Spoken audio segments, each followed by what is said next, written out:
This week, a federal appeals court approved a $23 billion settlement with the United States Department of Education. 450,000 Americans, people who borrowed money to attend colleges that lied to them about job prospects, about earnings, about careers that would never materialize, will have their student loan balances wiped out. $23 billion. The largest class action settlement ever filed against the United States government. The case is called Sweet versus McMahon. It was filed in 2019 by people who had attended for-profit colleges, schools that told them their credits would transfer, that employers were waiting for their graduates, that the degree they were paying for would change their earning trajectory. None of it was true. Some of those schools no longer exist. The people who attended them still owe the money. And at the same time, as of July 1st of this year, the federal student loan system was restructured entirely. The income-based repayment plans that millions of borrowers had built their financial lives around, Save, Pay, ICR, gone, replaced with a new program called WRAP, Graduate Plus Loans eliminated for new borrowers. Lifetime borrowing caps installed where none existed before. The system did not ask the 42.8 million people carrying $1.83 trillion in debt whether restructuring was convenient. It restructured. Student debt is not an abstraction. It determines who buys a house, who has children, who starts a business, who moves back home, who stays in a job they hate.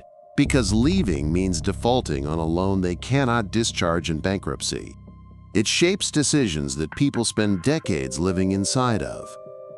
It is one of the defining economic facts of a generation, and it is in the news every week, has been for years, and shows no sign of resolving in a way that satisfies anyone.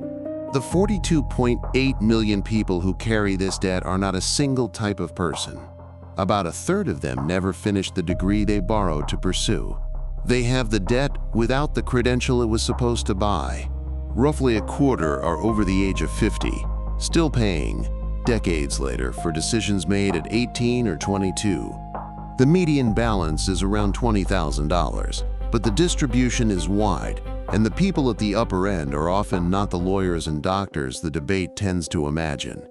Many of them are social workers and elementary school teachers and mental health counselors, people who chose fields the country says it needs and then discovered the country's definition of need does not extend to paying the salaries that would allow the debt to be repaid. But here's what I want to tell you. America has been here before, not with these exact numbers, not with this exact political climate, but at the same fundamental question. Who pays for education? Who decides which Americans deserve access to a degree? Who bears the cost when the system fails the people who trusted it? 80 years ago, the same country, the same federal government, made a very different choice. And what happened next is something that almost nobody teaches when this debate comes up. When you hear it, it changes the shape of the argument. This is the story of the GI Bill, and what America built, and who it left out when it decided that education was worth paying for. June 22, 1944. The United States is still at war. D-Day happened 16 days ago. The beaches of Normandy are still being secured. The Pacific Theater is grinding forward with no visible end point. Nobody knows if this war ends in a year or in 3. Nobody knows the full cost. And yet, on that day, Franklin Roosevelt sits at his desk and signs a piece of legislation that has almost nothing to do with the fighting. He signs the Servicemen's Readjustment Act of 1944, what history will call the GI Bill of Rights. The question Roosevelt's administration had been wrestling with for 2 years was not about the war. It was about what came after. What happens when 16 million Americans in uniform come home? They had a reference point, and it was ugly. After the First World War, returning veterans had struggled catastrophically. No jobs waiting, no housing prepared, no support of any kind. By 1932, more than 20,000 World War I veterans had marched on Washington and set up encampments outside the Capitol, demanding the bonus pay the government had promised them years before. The government sent in the United States Army to clear them out. General Douglas MacArthur personally oversaw the operation. Tanks rolled through the streets of the Capitol. Tear gas was deployed against men who had fought for the country they were now being driven from. 2 veterans were shot and killed. It became known as the Bonus March. It remains one of the most shameful moments in the relationship between the American government and the people who served it. The planners of 1944 did not want a repeat. They wanted something different. Not a bonus, not a charity payment, an investment. The GI Bill offered returning veterans 4 things. First, full tuition paid at any accredited college, university, trade school, or vocational program in the country, plus books, supplies, and fees, up to $500 per year. Second, a monthly living stipend, $50 for single veterans, $75 for married ones, enough to cover rent and food while they studied.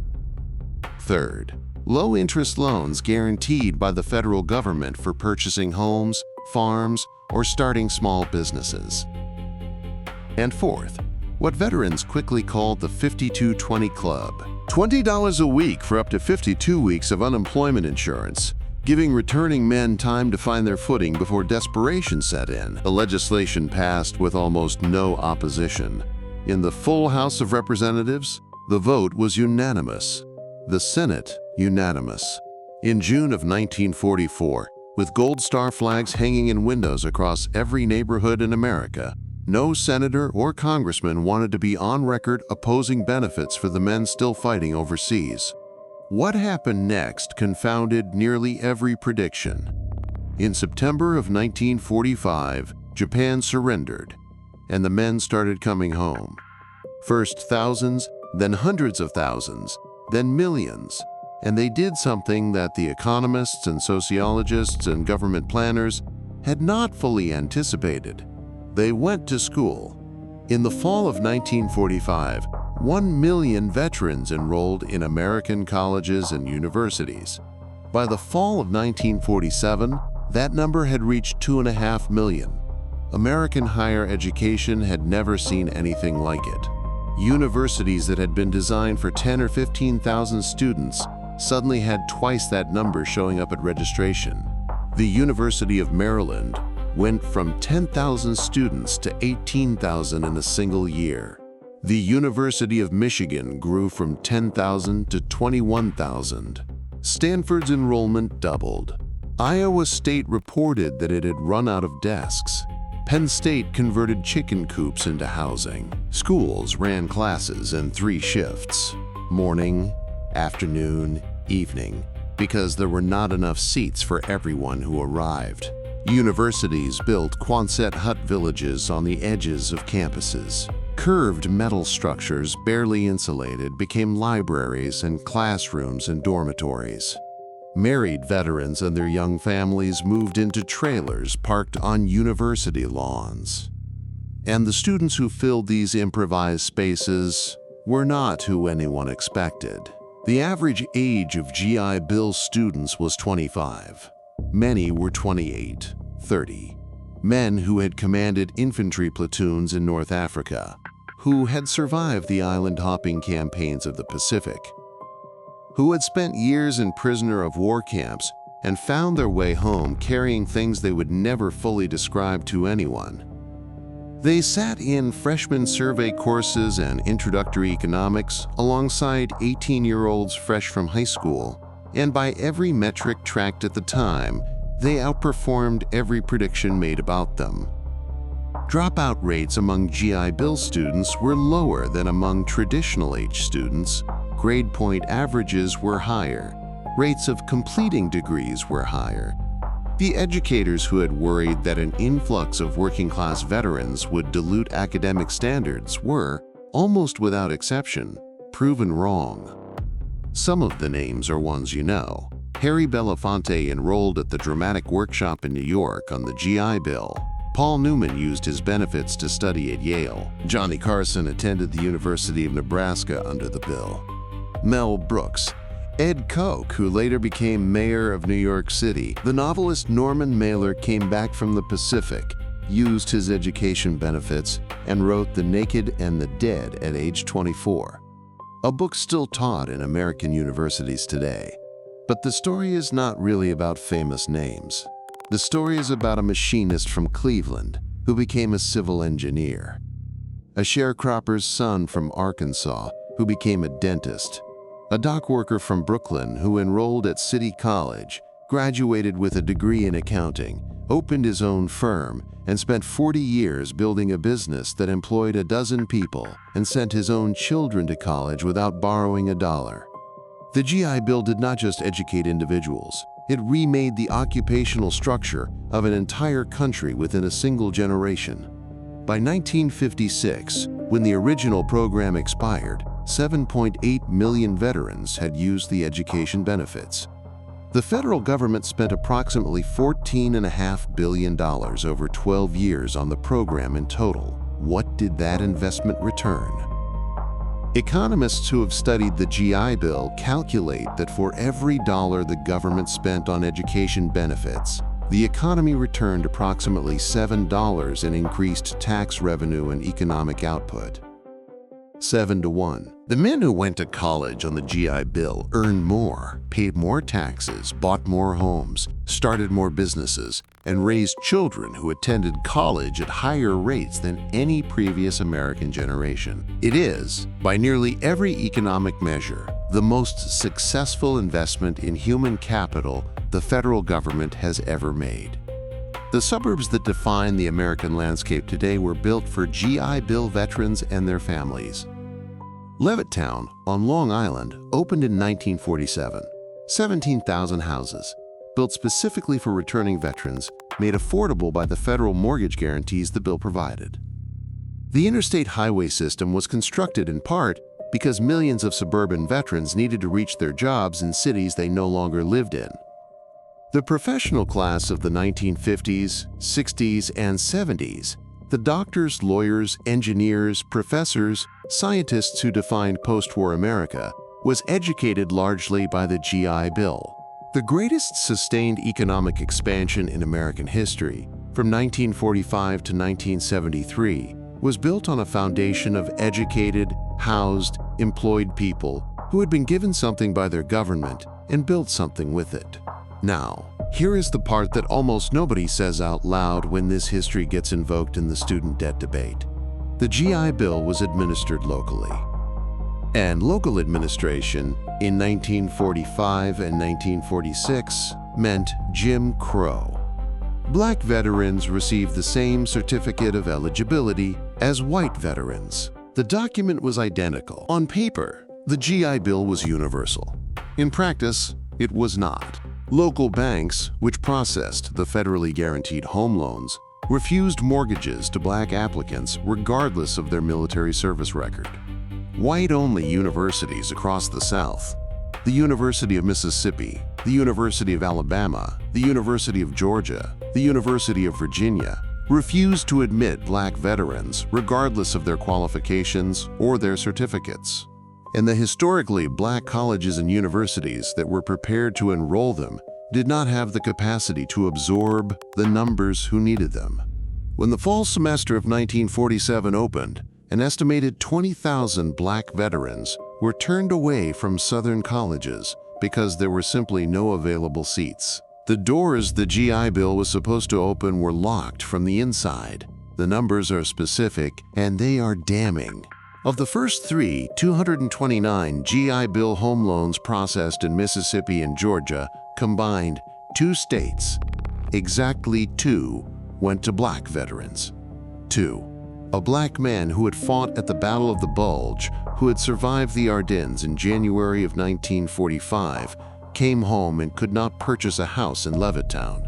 The development's original deed covenants explicitly prohibited the sale of homes to anyone who was not Caucasian. a requirement the developer enforced on a neighborhood built for veterans, using money guaranteed by the federal government. The same man could not enroll at the University of Georgia even with a signed federal certificate. He could apply for the $20 unemployment insurance, that part, at least, processed without a racial filter. The sociologist Ira Katznelson spent years studying this period and called the GI Bill affirmative action for white Americans.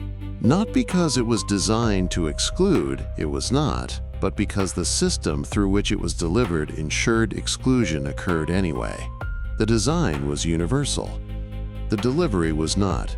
And the difference between those two things was everything. The racial wealth gap in America, the gap in home ownership rates, in accumulated assets, in professional attainment, in inherited wealth that gets passed to the next generation, was not created by the GI Bill, but it was dramatically widened by it.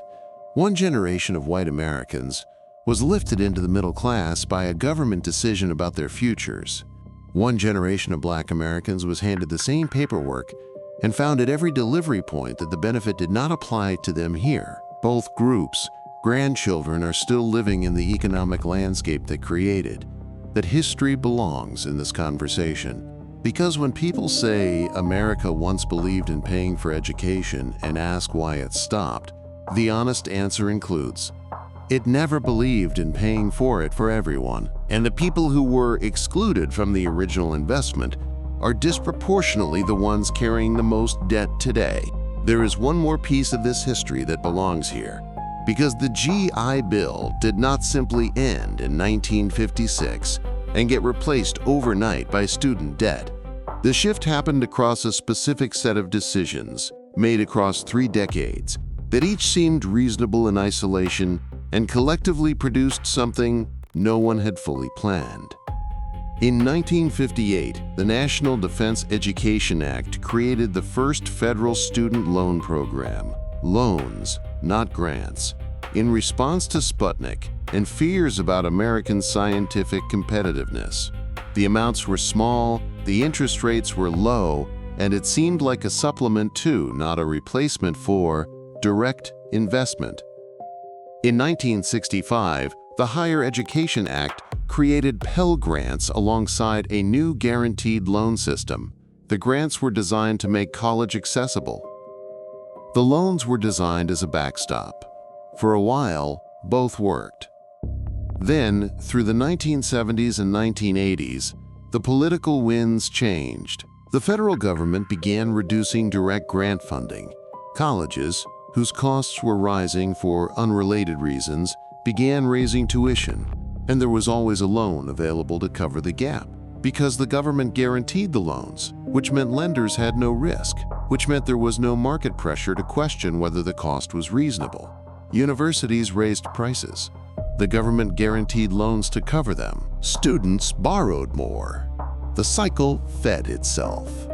By the 1990s, tuition at public universities had tripled in real terms compared to the 1970s. By the 2000s, student debt had become a mass phenomenon rather than an edge case. By 2010, total outstanding student debt crossed $1 trillion for the first time. The system did not arrive at $1.83 trillion by accident. It was the predictable output of 40 years of decisions that treated education as a commodity to be financed, rather than an infrastructure to be built. The GI Bill lasted 12 years and cost $14.5 billion. The student loan system has now been running for 60 years and has generated $1.83 trillion in outstanding obligations. That is not a comparison in either direction. It is the geography of a choice that changed over time. So now we have two systems, the GI Bill and the student loan system. What is the same and what is different? The scale of the need is comparable. In 1946, 16 million veterans needed economic integration and a path forward. Today, 42.8 million Americans carry educational debt that shapes their lives across decades.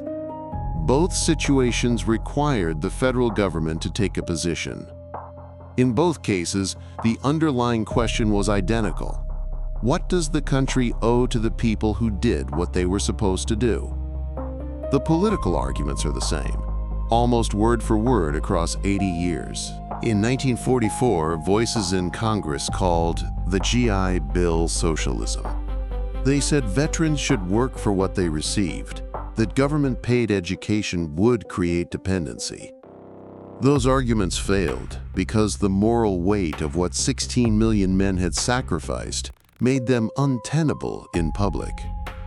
The same arguments circulate today about debt cancellation. Whether the moral weight of what today's borrowers have sacrificed is equivalent is precisely the question that divides people.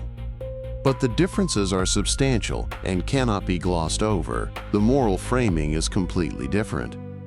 Veterans in 1946 had given something involuntary and profound. Years of their lives, in many cases their health, in too many cases, their lives entirely. The argument for paying for their education rested on a debt the nation owed, not a favor it was granting.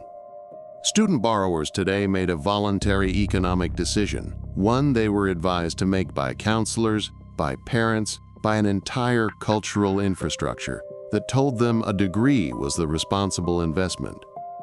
The distinction between a sacrifice the state required and a choice an adult made with available information is real, and the people who find those two things morally different are not being irrational. The cost structure is completely different, and this part matters more than most people realize. In 1947, the federal government could cover tuition because tuition at a state university was approximately $200 a year, roughly $3,000 in today's currency. Average tuition at a private American university today exceeds $40,000 per year. The GI Bill program would need to be more than 10 times larger today just to cover comparable ground. And here is the mechanism that explains why. Federal loan guarantees, introduced and expanded across the 1960s, 70s, and 80s, created a system where universities could raise prices without losing students, because the government would always lend the difference. Students borrowed more, universities charged more, the government lent more. The loan system enabled the tuition inflation. You cannot fully separate the debt crisis from the system that made the debt possible. And the racial architecture is different, though not in the direction most people assume. The GI Bill excluded Black veterans through local discrimination in its delivery. Today's student debt falls disproportionately on Black borrowers. Studies show Black graduates owe on average 25% more than white graduates 4 years after graduation, even when controlling for income and field of study. The mechanisms are entirely different. Some of the outcomes are remarkably similar. That is not an accident. It is the continuation of a pattern. Two positions, both held by real people with genuine convictions and real histories. Veterans groups and many older Americans who benefited from the GI Bill make an argument that follows a clear moral logic. They served. 3 years, 4 years, in some cases involuntary service in conditions no civilian can fully describe. The GI Bill was compensation for a specific sacrifice that the nation required of specific people. A student loan is a different kind of contract. You borrow, you agree to repay. The terms were disclosed before you signed. Equating voluntary debt with conscripted service does not honor either one. Furthermore, the people carrying the largest student loan balances tend to be graduate degree holders in law, medicine, and business administration. People who will out-earn most Americans without degrees over the course of their careers.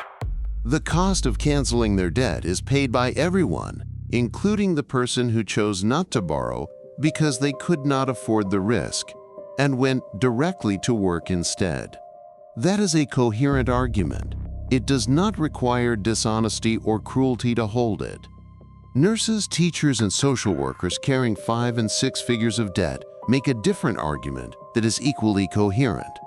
The GI Bill existed because the country decided that certain kinds of service to the public were worth investing in. A registered nurse who graduated with $80,000 in student loan debt, who worked critical care through a pandemic, who makes decisions every shift that determine whether someone lives or dies, is not obviously providing less to the country than a veteran who served in peacetime.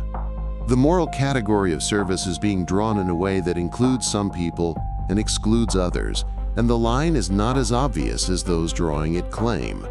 And the government that decided in 1944 that education was worth paying for made that decision as much for economic reasons as moral ones. Because an educated workforce returns more than it costs. That calculation has not changed. What has changed is the political will to apply it. There is a third voice in this conversation that often gets overlooked. The person who graduated in the 1990s or early 2000s borrowed a manageable amount, paid it off through 10 or 15 years of sacrifice, and is now watching a political debate about whether other people should have to do the same. That person is not wrong to notice that the rules changed after they played by them. And they are not wrong to feel that their own struggle is being rendered invisible by the current debate. The fact that their experience was hard does not resolve the question of whether the current generation's experience should be equally hard. But it is a real feeling, held by real people, and dismissing it as selfishness misunderstands what it costs someone to follow the rules, and then watch the rules become optional for others. The economists who study this add layers that neither side fully wants to accept. Broad debt cancellation without structural reform simply reinflates the bubble, because universities will continue charging what the market will bear what the government will lend, and the next generation will owe $2 trillion instead of $1.83. The money goes somewhere, and right now a significant portion of it goes to administrative growth, campus construction, and endowments rather than instruction. On the other side, 42.8 million people carrying debt are an enormous suppressed economic force. They are not buying houses, not starting businesses, not forming households at the rates previous generations did, not having children. That suppression does not stay inside the student loan system. It moves through the whole economy. The GI Bill's 7-to-1 return was not a product of post-war magic. It was a product of what happens when people have the freedom to invest in their own futures, instead of servicing debt from a decision made at 18. Here is what I keep returning to. In 1944, this country made a decision.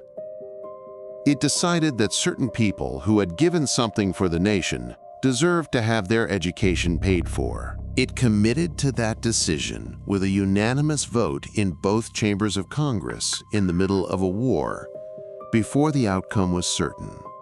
And it followed through. What that decision built is still visible everywhere. It is in the interstates, it is in the suburban neighborhoods, it is in the generation of professionals who were the first in their families to earn a degree. It is in the GDP numbers that defined American prosperity for 30 years. And then, slowly across 4 decades, through choices that each seemed incremental and manageable on their own, the model changed. Grants became loans. Loans became larger. Interest rates were set not to cover government costs, but to generate revenue.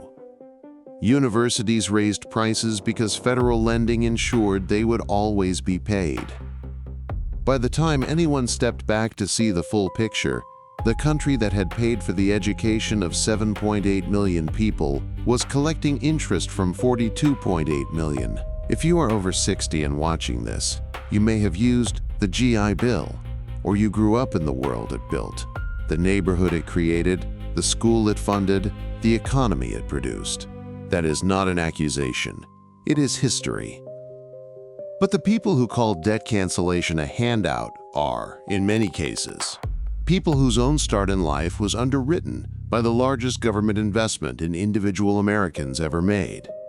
That is a tension worth sitting with, honestly, rather than resolving too quickly. If you are under 40 and watching this, you likely know your loan balance without having to look it up.